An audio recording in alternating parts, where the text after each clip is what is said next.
جو حضرات بھی یہاں آ گئے ہیں، میں اس وقت صرف ان سے ہی عرض کر رہا ہوں، آج شام تک کا وقت اب خالص کر لیجئے اس کام کے لیے۔ اپنے دوستوں سے ملاقات کیجئے، اپنے آپ سے ملاقات کیجئے، لوگوں کو دعوت دیجئے، شام کو پر آ کر شریک ہو اس جلسے کے اندر۔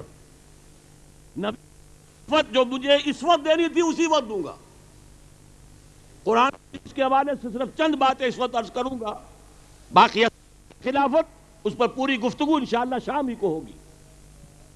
اور شام کے معاملے میں بھی ہم نے ایک ترمیم کر لی ہے، اللہ کا شکر ہے وہ بر وقت ترمیم ہو گئی۔ طے کیا تھا کہ مغرب کے بعد ہم اپنا جلسہ شروع کر لیں گے 6 بجے۔ میں نے کیا اپنے ساتھیوں سے 7 بجے اذانیں شروع ہو جائیں گی، پھر یہ کہ فرض کیجئے ہم صرف کسی ایک اذان کے لیے رک بھی جائیں، پھر نماز ہوگی، لوگ نماز پڑھ رہے ہیں اور ہماری آواز گونج رہی ہو، ٹھیک نہیں ہے۔ تو مغرب سے عشاء تک جیسے میرے 2 ساتھیوں نے تقریر کی ہے اس وقت، اور یہ میں اس لیے آپ کو دعوت دے رہا ہوں اس میں بھی شرکت کریں ضرور، اس لیے کہ ایک بات بہت پھیلا دی گئی ہے، بہت عام کر دی گئی ہے، یہ ون مین شو ہے ڈاکٹر اسرار کا، ان کے ساتھ کوئی نہیں۔ بلا تشبیہ عرض کر رہا ہوں، بلا تشبیہ، بلا تشبیہ، بلا تشبیہ سے نسبت خاک را با عالم پاک۔ آپ کو واقعہ یاد ہوگا جب حضور کے صاحبزادے کا انتقال ہوا ہے، ابھی مکے ہی جو صاحبزادے اللہ نے عطا کیے تھے، ایک تو مدینے میں حضرت ابراہیم کی ولادت ہے، وہ بہت بات کی بات ہے۔ ایک ہی بیٹا ابو لہب دوڑا ہوا گیا بشارت دینے کے لیے، بشارت دینے کے لیے، لوگوں خوش ہو جاؤ، خوش ہو جاؤ، محمد کا بیٹا مر گیا، وہ ابتر ہو گیا۔ ابتر کہتے ہیں اس کو جس کی دم کٹی ہوئی ہو، جس کے پیچھے کوئی نہ ہو۔ محمد فوت ہوگا، اس کا نام لیوا کون ہوگا؟ کون اس کو پہچانے گا؟ اس کا بیٹا ہی کوئی نہیں، ایک بیٹا کو بھی مر گیا۔ اس پر وہ سورت نازل ہوئی، انا اعطیناک الکوثر فصل ربک وانحر ان شانئک هو الابتر۔ ابتر محمد نہیں ہے صلی اللہ علیہ وسلم، ابتر آپ کے دشمن ہوں گے۔ ابو جہل کا نام لیوا کوئی نہیں رہے گا، ابو لہب کا نام لیوا کوئی نہیں رہے گا۔ محمد کے نام لیوا تو اربوں ہوں گے، ان کے مانوی فرزند۔ ہم سب اولاد ہیں محمد الرسول اللہ صلی اللہ علیہ وسلم کی۔ اور پھر کہ اسی انداز میں عرض کر رہا ہوں کہ یہ بھی ہوتا ہے جن لوگوں کو کسی وجہ سے قد ہے، کسی وجہ سے مخالفت ہے، کہ ون مین شو ہے، ایک آدمی ہے اور تو کوئی ہے ہی نہیں۔ الحمدللہ کہ میں نے پچھلے 20 برس میں ایک ٹیم تیار کی ہے اللہ کے فضل و کرم سے۔ 2 کی تقریر کے سامنے آئی ہیں، 2 اور آج آپ شام کو سنیے۔ مغرب کے مابین آدھے گھنٹے کی 2 تقریریں میرے ساتھیوں کی ہوں گی، اور ہم کوشش کریں گے ان میں سے ایک سندھی میں ہو۔ عشاء کے بعد 8 بجے پھر میری تقریر ہوگی۔ اب اس کے لیے ذرا کمر کس کے آئیے، اس لیے کہ چونکہ مجھے پھر آج اپنی 2 تقریروں کا خلاصہ سمونا ہوگا ایک تقریر کے اندر۔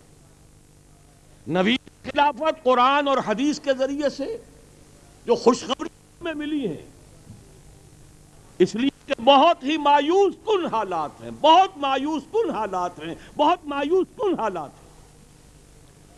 ان حالات میں کوئی کہے کہ پوری دنیا میں اللہ کا دین کا بول بالا ہوگا، تو سب سے پہلے تو آدمی کو خیال ہوتا ہے کوئی توازن اس کا ٹھیک ہے کہ نہیں۔ کہاں کی باتیں کر رہا ہے؟ کسی چند سنا ہے یا یہ کوئی خواب دیکھا ہے؟ ہر چیز بیدار یا بے خواب، وہ خواب جو بیداری میں دیکھا اقبال نے، آپ کبیر تیرے کنارے کوئی دیکھ رہا ہے کسی اور زمانے کے خواب، پردہ چہرہ افکار سے لا نہ سکے گا فرنگ میری نباہوں کی تاب۔ عام آدمی کے لیے تو ناقابل قیاس ان بات کرو روٹی کی، بات کرو ملازمت کی، بات کرو مہنگائی کی، بات کرو فلاں کی خرابی، سابقہ حکومت، ہر حکومت آ کر سابقہ حکومت کو گالیاں دے گی، ساری سابقہ حکومت کی ساری خرابی سابقہ حکومت کی. حالانکہ واقعہ یہ ہے، اصل حقیقت وہ ہے جو محمد عربی 1400 برس پہلے بتا چکے صلی اللہ علیہ وسلم. عمالکم، تمہارے اپنے مال تم پر حاکم ہو جاتے ہیں.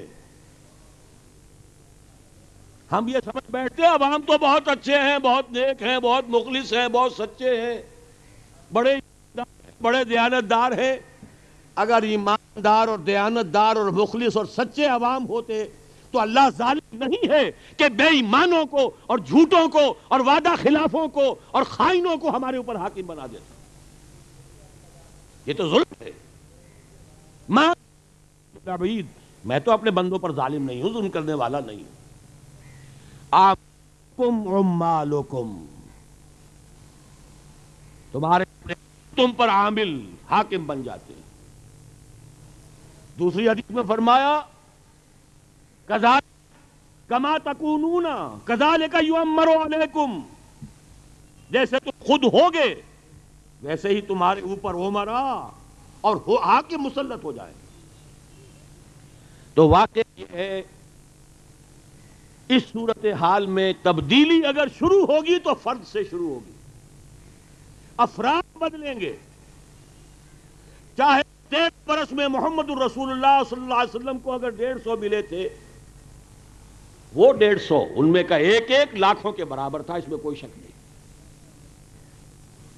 لیکن ایک بات کا یقین آپ کو ہونا چاہیے، جب تک ایک جماعت ایسی نہیں بنے گی جس میں ایک عکس موجود ہو اسی جماعت کا، محمد رسول اللہ والذین معہ، دیکھیے سونا رتی بھی ہے تو سونا ہی ہے، اور ٹن بھی ہے تو سونا ہی ہے. نسبت کیا ہے رتی کی ٹن کے ساتھ؟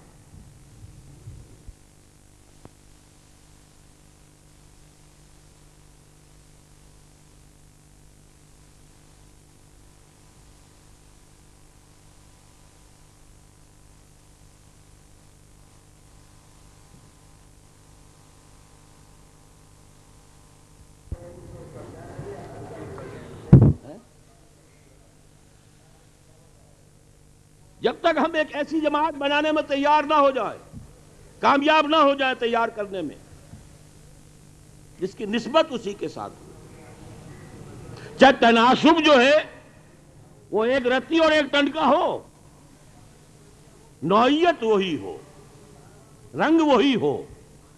صبغۃ اللہ ومن احسن من اللہ صبغہ ونحن له عابدون. وہ صبغت اللہ کے اندر رنگی ہوئی جماعت ہوگی تو یہ بیڑا پار ہوگا. اور ہوگا، اصل جو گفتگو ہے میری شام کی وہ تو یہ کہ ہوگا. اس وقت صرف یہ عرض کر دوں، میں یہ جانتا ہوں کہ اس سے زیادہ مشکل کام پوری دنیا میں کوئی نہیں.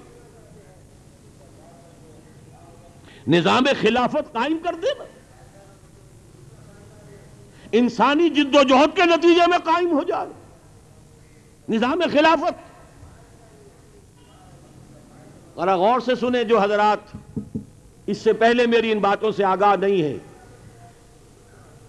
پوری تاریخ انسانی میں صرف ایک مرتبہ ہوا کہ محمد الرسول اللہ صلی اللہ علیہ وسلم کے دست مبارک سے نظام خلافت اللہ کی حکومت قائم ہوئی. شاید کچھ صاحب علم ہو اور وہ کہیں کہ بہت بڑا دھوکہ لگ گیا اس شخص کو. قرآن کا ثبوت ہے، یا داؤد انا جعلناک خلیفۃ فی الارض، ہے کہ نہیں؟ لیکن فرق نوٹ کیجئے، ایک کام حضور کا ہے، ایک فرد واحد سے دعوت شروع کی، 10 برس میں بمشکل 125 آدمی آئے. یہ حیثیت بھی نہیں تھی کہ اپنے بل پر مکے میں رہ سکتے، طائف تشریف لے گئے مدد کے لیے، خالی ہاتھ واپس آنا پڑا، تو ایک مشرک کی امان لے کر مکے میں داخل ہوئے۔ لیکن یہ کہ اس کے بعد اگلے 10 برس میں جہاد اور قتال، اس میں غار ثور بھی آ گیا، اس میں بدر بھی آ گیا، اس میں احد بھی آ گیا، سب آ گیا، دین غالب ہو گیا۔ یہ مثال وہاں نہیں ہوئی۔ حضرت داؤد نے کوئی دعوت شروع کی تھی؟ کیا وہ داعی اللہ تھے؟ کیا انہوں نے کوئی جماعت بنائی تھی؟ نہیں، دعوت دی موسیٰ نے 300 برس قبل، موسیٰ علیہ السلام۔ لیکن موسیٰ کے زمانے میں ان کی زندگی میں 1 انچ زمین پر بھی اللہ کا حکم قائم نہیں ہو سکا۔ 6 لاکھ کہنے کو مسلمان تھے ان کے ساتھ، جنگ کرنے کے لیے تیار نہیں ہوئے۔ قرآن میں ہے فَاذْهَبْ أَنْتَ وَرَبُّكَ فَقَاتِلَا إِنَّا هَاهُنَا قَاعِدُونَ، جہاں موسیٰ تم اور اپنے رب کو ساتھ لے جاؤ، جنگ کرو، ہم تو یہاں بیٹھے ہیں، زمین جنبت نہ جنبت گد محمد۔ نتیجہ کیا نکلا؟ فَإِنَّهَا مُحَرَّمَةٌ عَلَيْهِمْ 40 سَنَةً۔ اور نتیجہ پہلا کیا نکلا ہے؟ کتنی بیزاری طاری ہوئی حضرت موسیٰ علیہ السلام پر اپنی اس قوم سے جس کی کتنی محبت تھی، اتنی محبت کہ اپنے ایک قبطی بھائی، اپنے ایک بنی اسرائیلی بھائی کو ایک قبطی کے ہاتھوں پٹتا ہوا نہیں دیکھ سکے، قبطی کو مکہ مارا ہے اور جان نکال دی۔ فَوَكَزَهُ مُوسَىٰ فَقَضَىٰ عَلَيْهِ، قرآن کے الفاظ ہیں۔ وہی موسیٰ ہے جس میں اس قدر بیزاری پیدا ہو گئی قوم سے، رب انی لا املک الا نفسی واخی فافرق بیننا وبین القوم الفاسقین، اے اللہ مجھے تو اختیار ہے تو صرف اپنی جان کا اور اپنے بھائی ہارون کی جان کا۔ پوری قوم جواب دیے بیٹھی ہے، کیا کروں؟ اکیلا چنا یا 2 چنے یا 4 چنے، 2 اور بھی تھے، حضرت یوشع ابن نون جو ان کے خلیفہ بنے، حضرت کالب بن یفنہ، یہ 2 اور تھے، 2 نبی اور 2 حواری کہہ لیجئے، 2 صحابی کہہ لیجئے۔ لیکن 4 چنے بھی بھاڑ کو نہیں پھوڑ سکتے۔ بھاڑ پھوڑنے کے لیے جمعیت چاہیے، جماعت چاہیے، طاقت چاہیے، قوت چاہیے، اور میری قوم کوری جواب دے رہی ہے۔ وہ تو 300 برس بعد ایک جنگ ہو رہی تھی، یہودی پٹ پٹ کر بری طریقے سے منتشر ہو چکے تھے، ان کے بیٹے ان سے چھین کر غلام بنا لیے گئے تھے، ان کی عورتیں ان سے چھین کر کنیزیں بنا لی گئی تھی۔ قد اخرجنا من ابنائنا من دیارنا و ابنائنا، ہمیں ہمارے گھروں سے نکال دیا گیا، بیٹوں سے جدا کر دیا گیا۔ تو ذرا کوئی سپہ سالار بنا دیجئے ہمارا، اپنے نبی سے کہا ہم جنگ کریں۔ وہ جنگ ہو رہی تھی، طالوت اور جالوت کی مشہور جنگ۔ حضرت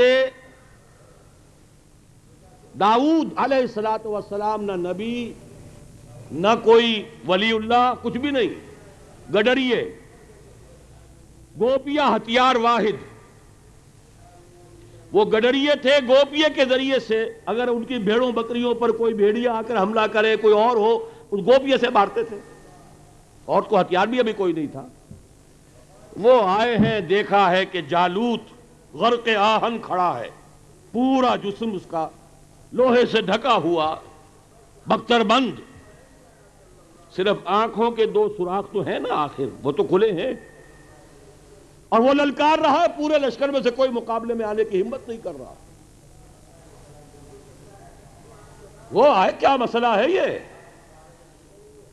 بتایا گیا اچھا اس نامفتون کی خبر میں لیتا ہوں، یہ اسرائیلیوں کے نزدیک سب سے بڑی گالی تھی جس کی ختنہ نہیں ہوئی، کیونکہ حضرت ابراہیم علیہ السلام کی سنت ہے ختنہ، تو نامختون، جیسے پٹھانوں کے ہاں بے غیرت سے بڑی گالی پٹھان کیا کوئی نہیں ہے، اسی طرح نامختون۔ چنانچہ وہ گوپیے میں رکھ کر پتھر پھینکا ہے جو اس کے آنکھ کے سوراخ میں سے گھس کر اور کھوپڑی میں پار ہو گیا، مر گیا، لہذا بادشاہ بن گئے۔ اللہ نے پھر نبوت بھی دے دی۔ اس طرح حکومت قائم ہونا اور بات ہے، یہ تو معجزے سے ہو گئی، ہم عام اصطلاح میں کہیں گے کہ اتفاقاً ہو گئی۔ کوئی حضرت داؤد نے جماعت نہیں بنائی، تربیت نہیں کی، منظم نہیں کیا، کچھ بھی نہیں. یہ کام صرف ایک مرتبہ ہوا ہے پوری تاریخ انسانی میں. فرد واحد دعوت دے، جو لبیک کہیں انہیں جمع کرے، ان کی تربیت کرے، انہیں جیسے کہ رسیوں کو بٹ کر بڑا رسہ بنایا جاتا ہے، کوڑا بنائے اور پھر کوڑا دے مارے باطل کے اوپر، اور اس کی رہنمائی جیسے مکے کی گلیوں میں تبلیغ کرتے ہوئے رہنمائی فرما رہے تھے محمد رسول اللہ، ایسے ہی بدر اور احد اور حنین کے اندر سپہ سالاری کی شکل میں رہنمائی کرے. کوئی ایگزامپل نہیں. تو واقعہ یہ ہے کہ کبھی میں نہ مانتا کہ دوبارہ ہو سکتا ہے جبکہ نبوت ختم ہو چکی، لیکن خبر دی ہے اللہ نے بھی اور اس کے رسول نے بھی، دوبارہ ایسا ہونا ہے. عالمی سطح پر خلافت کا نظام قائم ہونا ہے. اور میں آپ سے عرض کر رہا ہوں، میرے قریبی رفقا واقف ہیں، اس میں مجھے ہرگز کوئی شک نہیں، کوئی شبہ نہیں. میں اپنے نزدیک سمجھتا ہوں جسے شک ہو، اگر مجھے شک ہو تو مجھ میں ایمان نہیں ہے. اتنی بڑی بات میں نہیں کہتا، جسے شک ہو اس کے پاس ایمان نہیں ہے، کسی اور کے بارے میں نہیں، اپنے بارے میں کہوں گا. اس لیے کہ قرآن مجید کو پڑھتے پڑھاتے پوری زندگی گزاری ہے. قرآن کا ایک ظاہر بھی ہے، ایک باطن بھی ہے. قرآن کے ظاہر کو بھی پڑھا ہے، کچھ اللہ تعالیٰ نے جتنی توفیق دی ہے اس کے باطن میں بھی غوطہ اندازی کی ہے، غوطہ زنی کی ہے. اور یہ علامہ اقبال کا شعر ہے، قرآن میں ہو غوطہ زن اے مرد مسلمان. یہ بھی انہی کا شعر ہے. مثل حق پنہاں ہم پیداستو، زندہ و پائندہ و گویاستو. جیسے اللہ کی ذات ہے، ظاہر بھی ہے باطن بھی ہے، هو الاول والآخر والظاہر والباطن، ایسے ہی قرآن مجید کا وہ ظاہر بھی ہے باطن بھی ہے. باطن قرآن میں یہ لکھا ہوا ہے کہ قیامت سے قبل پوری دنیا پر اللہ کے دین کا غلبہ ہو کر رہے گا. باطن قرآن میں لکھا ہوا ہے. اور قرآن میں جو چیز چھپی ہوئی ہو اس کی تبیین، اس کی وضاحت فرض منصبی ہے محمد الرسول اللہ صلی اللہ علیہ وسلم کا. انزلنا الیک الکتاب، اے نبی ہم نے آپ کی طرف یہ کتاب اتاری، لتبین للناس ما نزل الیہم، تاکہ واضح کریں لوگوں پر جو کچھ کہ ان کی طرف، ان کے رب کی طرف سے نازل کیا گیا. جو ظاہر ہے وہ تو خود ہی ظاہر ہے، اس کی تبیین کی ضرورت نہیں ہے. کچھ چھپا ہوا ہے کہیں، کوئی مکنون ہے، کوئی چھپی ہوئی شے ہے، کوئی اس کا باطن ہے جس کو واضح کرنا اور بیان کرنا فرض منصبی ہے محمد الرسول اللہ صلی اللہ علیہ وسلم کا.